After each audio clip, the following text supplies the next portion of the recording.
Hello नमस्कार। मैं doctor Surendra Prasad खरसली ज्योतिष आचार्य आज की ज्योतिष की इस नई श्रृंखला में आप सभी लोगों का स्वागत करता हूं।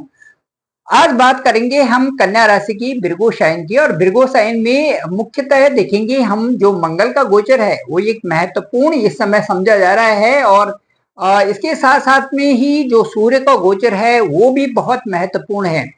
इससे पहले मैं आपको ये बताना चाहूंगा कि जो आपकी दशा और अंतर्दशा है, यदि उसकी भी दशा चल रही है, उसी ग्रह की दशा चल रही है, तो समय ज्यादा इफेक्टिव हो जाता है और उसके परिणाम भी उसी तरह से ज्यादा महत्वपूर्ण बन जाते हैं। तो मैं आप सभी को बताना चाहता हूं कि जहां पर ग्रह गोचर की स्थिति आपकी जन्म कुंडली में है, यदि जन्म कुंडली के अनुसार ही आपकी ग्रह दशा इस समय चल रही, ग्रहों की दशा इस समय चल रही है, तो वो कुछ मान्य हो जाती है और उसके जो परिणाम भी होते हैं वो उसी तरह से उन भावों में जहां पर ग्रह बैठा हुआ है उसके अनुसार परिणाम निकलने शुरू हो जाते हैं।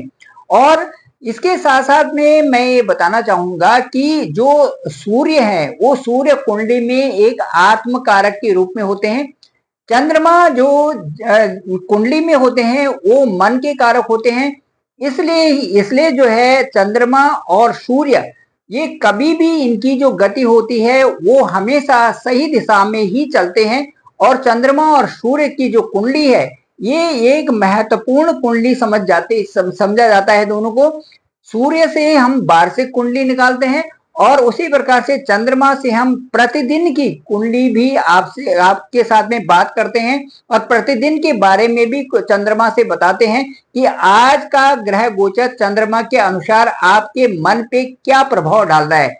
चलिए दोस्तों, आज बात करते हैं हम कन्या राशि की और विर्गो साइन की बात करते हैं। और विर्गो साइन में जो इस समय ग्रह गोचर की स्थिति है उसमें मैं बताना चाहूंगा कि जो सूर्य है इस समय आपकी एकादश भाव में गोचर कर रहे हैं। लाभ स्थान में सूर्य की स्थिति बहुत अच्छी समझी जाती है।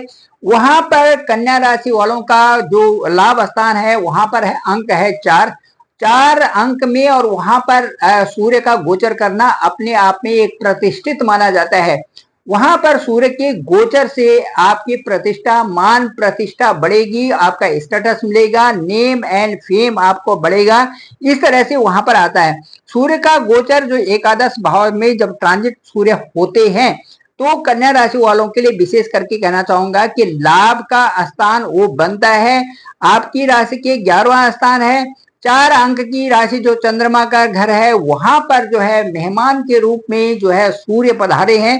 तो ये कामयाबी वहां से निश्चित बनती है, क्योंकि सूर्य चंद्रमा के जो हाउस है वहां पर आपकी कन्या राशि से ठीक एकादश भाव, वहां पर 4 अंक है। 4 अंक में जो सूर्य है वहां पर जा रहे हैं, एक कामयाबी दिखाते हैं। और उसके साथ साथ में सूर्य का वहां से सूर्य का वहां से आपके पंचम भाव को देखना ये भी बहुत बड़ी शुभत्व को प्रदान करता है।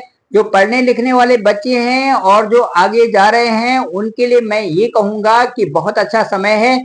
इस समय आप पढ़ाई में जो भी इनपुट डालना चाहते हैं वो डाल सकते हैं। और आपको ये जो है जो समय है वो आगे प्रगति करने के लिए, कंपटीशन से संबंधित हो, आपकी पढ़ाई लिखाई में एक नया जो उसमें अध्याय लिखने के लिए हो, वो इस समय बिल्कुल उपयुक्त समय है।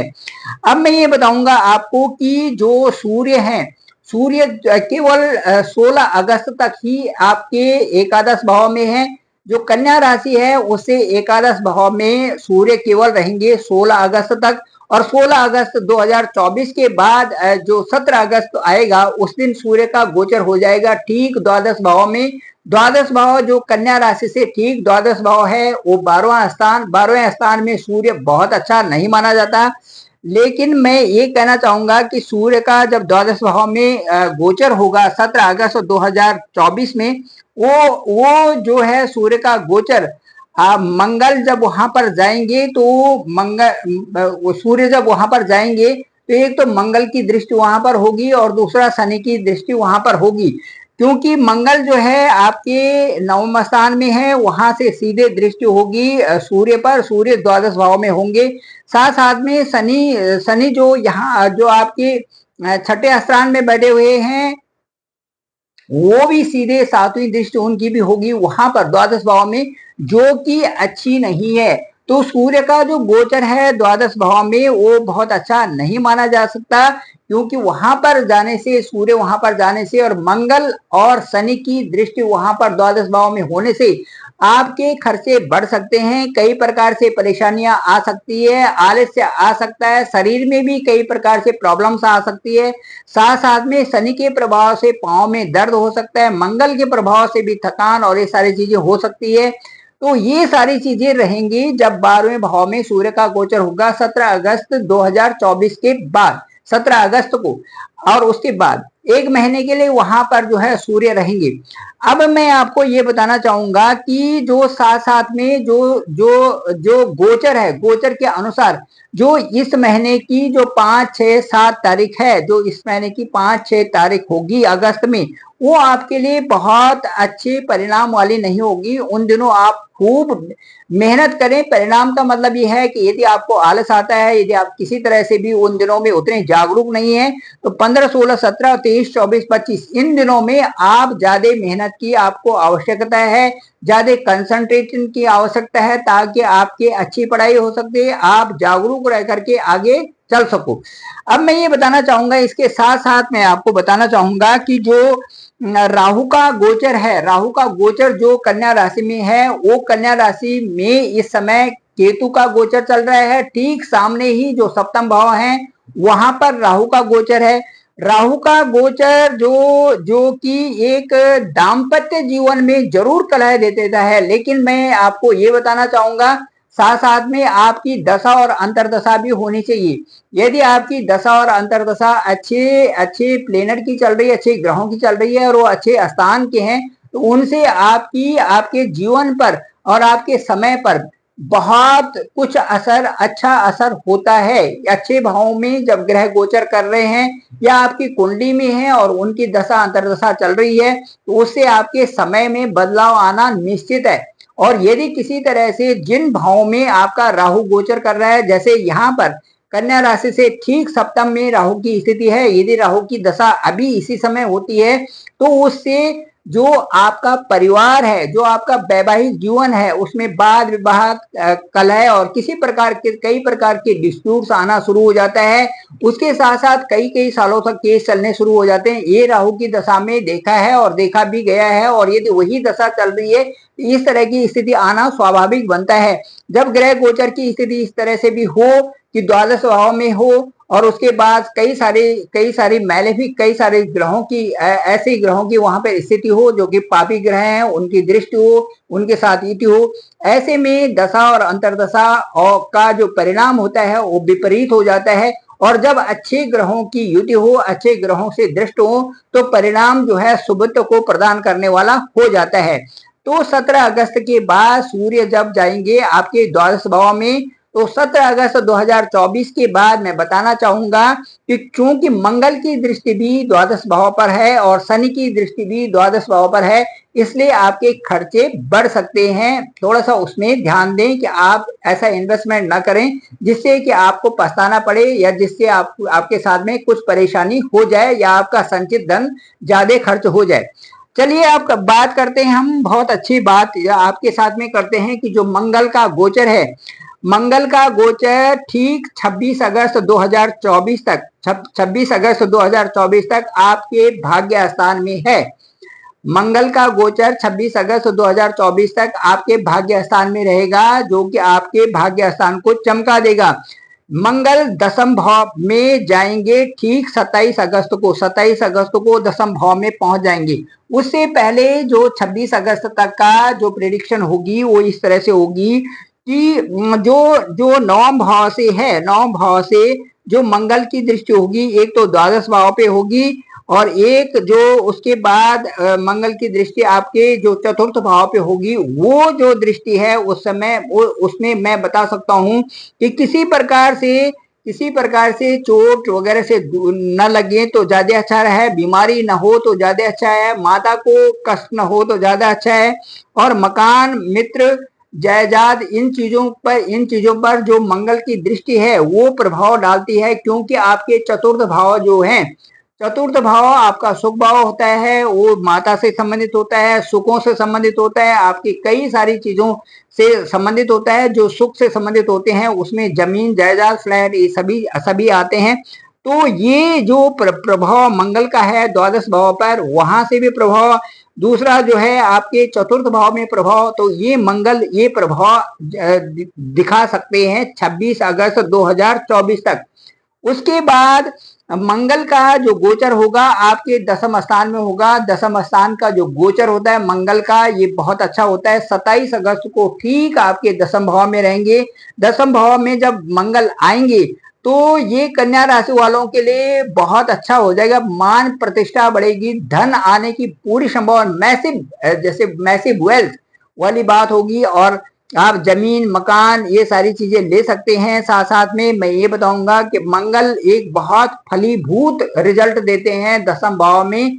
मैसिव अर्निंग आपकी वहां से हो सकती है। कृषि में भी जो किसान लोग हैं उनकी एक संपन्नता आएगी, कृषि संपन्नता उनके साथ में आएगी, क्योंकि उनकी जो प्रोडक्शन है और ये सारी चीजें कारोबार में उनको लाभ होगा। जब मंगल दसम स्थान में होता है तो इस तरह से इसमें लाभ देता है, जमीन से, जायदाद से, जमीन से, खेती बाड़ी से, और साथ साथ में जो आपका कार्य क्षेत्र है उसमें उन्नति देता है। तो ये 27 अगस्त 2024 से और ठीक जो है 45 दिन के लिए मंगल का गोचर यहीं पर होगा, जो कि आपके लिए बहुत बहुत ही शुभ शुभ परिणाम यहाँ पर लाएंगे। और उसके बाद मैं एक बहुत बड़ी बात कहने जा रहा हूँ कि जब भी आपके नवम दसम और 11वें भाव की जो दशा और अंतर्दशा आती है आपकी कुंडली में, नवम स्थान भाग्य स्थान, दसम स्थान कर्म स्थान और लाभ स्थान जो एकादश स्थान है, जबकि इनकी दशा और अंतर्दशा आती है तो इसमें आदमी की प्रतिष्ठा भी बढ़ती है, आदमी की इनकम भी बढ़ती है, आदमी का सम्मान भी बढ़ता है, और उसे जो है कई प्रकार से स्पिरिचुअलिटी की तरफ, आध्यात्मिकता की तरफ भी वो चलता है, और उसे कई प्रकार से सामाजिक प्रतिष्ठा के साथ साथ में उसे अपने जीवन मूल्यों का भी जानकारी हो जाती है। तो ये है। और इसके साथ साथ में मैं कहना चाहूंगा कि मंगल जब आपके 26 अगस्त के बाद 27 अगस्त को आपके दसम भाव में आएंगे तो 45 दिनों के लिए यहाँ पर रहेंगे। विशेष कृपा होगी आपके ऊपर, और आप जो है इस पीरियड में, इस 45 दिनों में, जो 27 अगस्त के बाद जो 45 दिन का पीरियड होगा उसमें आप स्वाभिमानी होंगे, महत्वाकांक्षी होंगे और बड़ी पावर आपके पास होगी। दूसरी बात आपके लिए मैं ये कहूंगी कि पराक्रम भी आपका बढ़ जाएगा, क्योंकि कर्मस्थान जो मंगल का मतलब ये है कि आपकी कार्य क्षमता को भी बढ़ाएंगे, पराक्रम को बढ़ाएंगे, और आप किसी से भी किसी तरह से भी डरने वाले नहीं है, अपने कार्यों को उन्मुखता से करेंगे। तो ये है। और उसके साथ साथ में मैं ये बताना चाहूंगा कि यह गोचर आपके लिए बहुत ही सुंदर फलदायक होने वाला है, जबकि 27 अगस्त के बाद मंगल आपके दसम भाव में जाएंगे। तो थैंक यू दोस्तों, नमस्कार। और मैं ये कहना चाहूंगा कि सभी लोगों से मेरी विनती है कि जो ये दशा और अंतर्दशा है उनकी तरफ विशेष ध्यान दें, कि जब आपकी कुंडली की दशा और अंतर्दशा उस भाव की आती है तो उसके रिजल्ट जो है बहुत ओरिएंटेड होते हैं। ग्रह गोचर भी उसके साथ में ये है, गोचर भी ये दिखाता है कि किस भाव में ग्रह गोचर कर रहा है, और उन भावों से संबंधित, और उसके साथ साथ दशा भी यदि देखी जाए तो बहुत अच्छी अनुकूलता ले आ जाती है प्रिडिक्शन करने के लिए, और उसका ये विश्लेषण बहुत अच्छी तरह से सामने आ जाता है।